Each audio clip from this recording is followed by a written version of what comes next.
I was halfway out the door with a duffel bag in hand, rushing to see my father in the ER, when I saw it. An entire line of SUVs, Teslas, and smug eco-boxes completely clogging my gravel driveway. A woman was cartwheeling in slow motion near my mailbox. A shirtless man, slathered in oil, sat cross-legged on my front lawn like some bootleg Buddha. And at the epicenter of the chaos stood Cassandra, arms lifted to the sky, chanting something about realigning her soul portal. My truck wasn't moving, and apparently neither was I. I honked once. Cassandra turned her head, grinned like a yoga pants Disney villain, and cooed, "Shoo, we're cleansing the neighborhood's energy." That was the moment I swore spiritual vengeance. Just 2 weeks prior, life was quiet. I owned several wooded acres on the fringe of a similar neighborhood.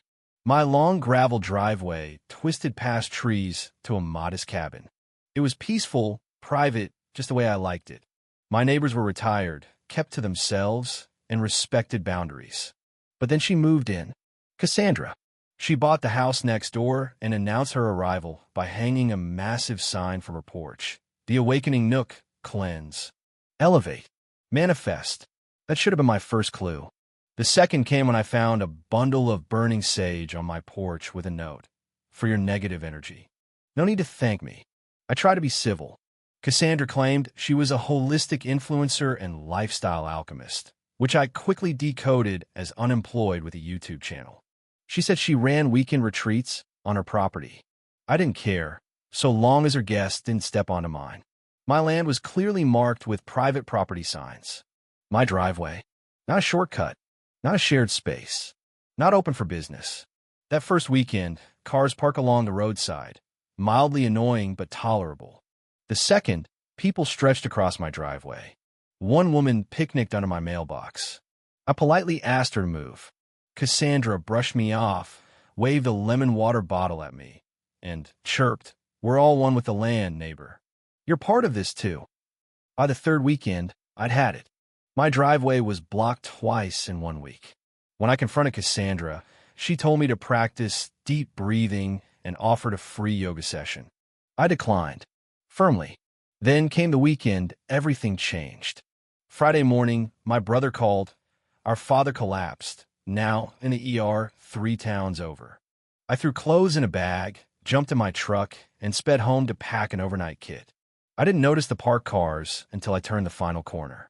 My driveway looked like a spiritual used car lot. 9 cars boxed me in. A guy did handstands on a Prius tailgate. 2 women took selfies under a driftwood arch. The air reeked of patchouli and pretension. I laid on the horn.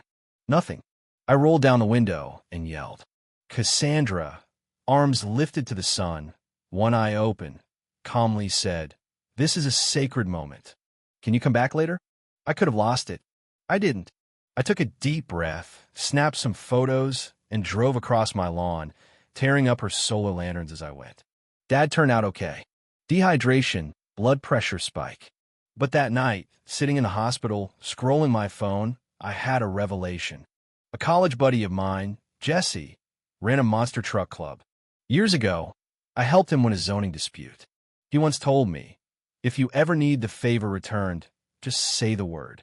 That night, I said the word. I checked zoning laws, filed a permit, confirmed noise regulations on private property. Then I posted, "Monster Truck Charity Rally. 1-day event. All welcome. Bring earplugs." Proceeds would go to veterans and children's burn centers. Morally unassailable. Legally bulletproof.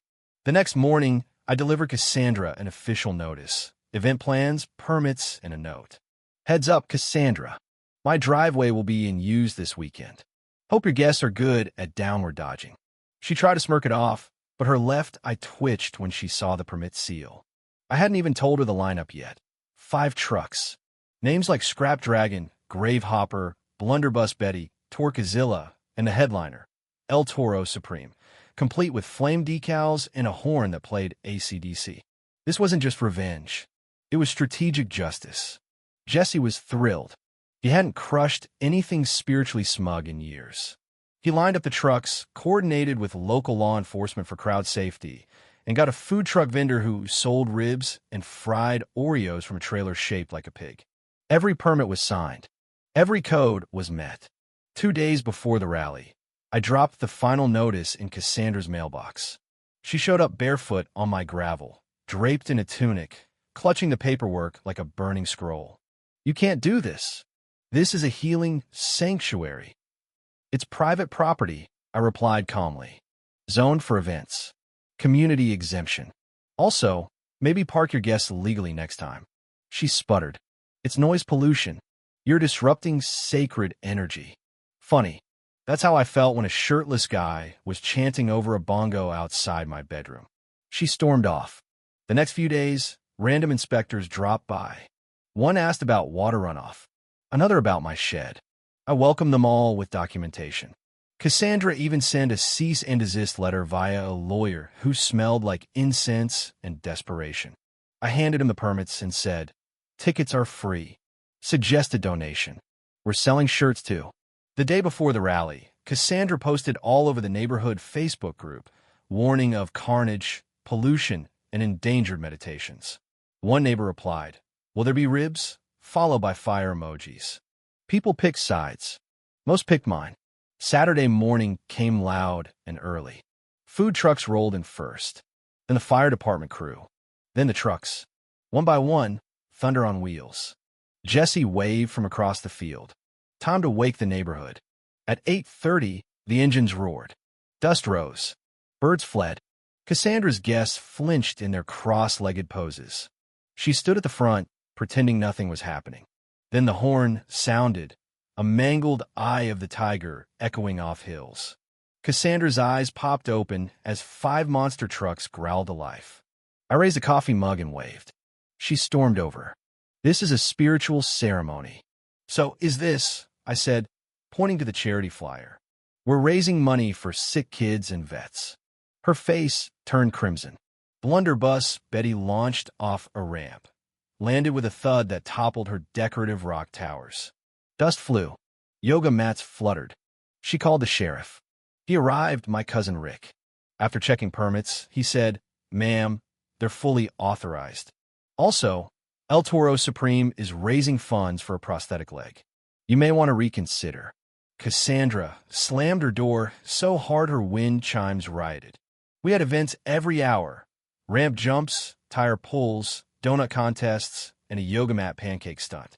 By noon, we raised over $3,000.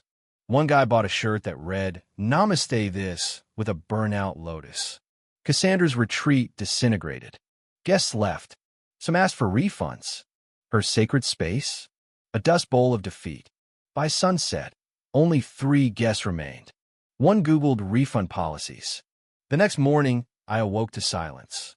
Until I got a text, "Dude, you're viral." A video of Cassandra screaming during Blunderbuss Betty's power slide hit Reddit.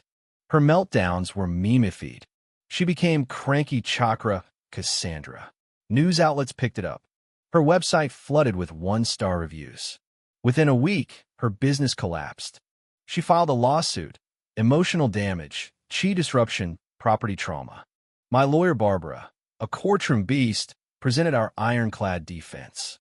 The judge chuckled at Cassandra's memes, dismissed her claims, and fined her for illegal commercial activity. She was ordered to refund guests. Her spiritual empire? Declared a public nuisance. She posted a tearful video online. No one bought it. A for sale sign appeared. Cassandra packed her crystals and fled. 2 weeks later, Luis moved in. He owned a taco truck. First thing he did was invite me over with beer and brisket. Soon, taco nights became a monthly tradition. We projected rally footage on the garage wall. People brought lawn chairs and sides. Even the sheriff dropped by. The Zen Den, now a taco sanctuary. Every now and then, someone messages me. "Are the shirts still available? Jesse printed more. They sell out fast." Do I regret it? Not for a second. I never wanted war. Just peace. But when someone turns your driveway into their altar, sometimes you need to send a louder message. A monster truck-shaped message. With barbecue. My driveway is clear. My neighbors are happy. And Cassandra?